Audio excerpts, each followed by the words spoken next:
Hi friends, welcome to லட்சம்ஸ் recipe. இன்றைக்கி நம்ம சேனலில் பாறை மீன் குழம்பு தான் செய்ய போகிறோம். இதுதான் பாறை மீன். இங்கே எங்கள் ஊரில் இதை ராம் பாறைன்னு வாங்கலைன்னா வரி பாறைன்னு வாங்க. இந்த மாதிரி வரி வரியாக மேலே போட்டுருக்கு பாருங்கள், தெரியுதா? இப்போ பாருங்கள், இந்த சின்ன வெங்காயத்தோட இந்த பூண்டை சேர்த்து கொரப்பாக மிக்சியில் தண்ணிலாம் ஊற்றாமல் அப்படியே கொரப்பாக அரைச்சி எடுத்துக்கலாம்.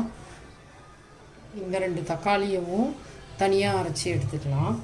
வெந்தயம், கடுகு, சீரகம், உளுத்தம் பருப்பு சேர்த்துக்கிறேன்.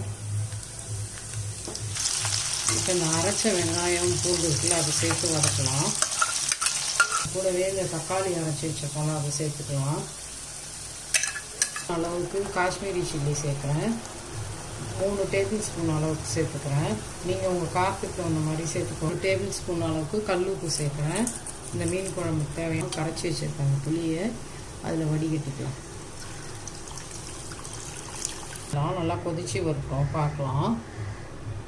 நம்ம மீன் சேர்த்துக்கலாம். இங்கே மீன் அதில் சேர்த்தாச்சு. சூப்பராக இருக்கும். ஒரு 5 நிமிஷம் கொதிக்கிட்டோம் குழம்பு. மிஸ் பண்ணாமல் செஞ்சு பார்த்துட்டு எனக்கு ஃபீட்பேக் கொடுங்க.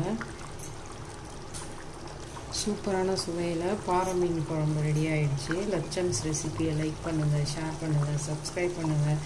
தேங்க்யூ. பார்த்தீங்கன்னா எப்படி இருக்குது குழம்புன்னு.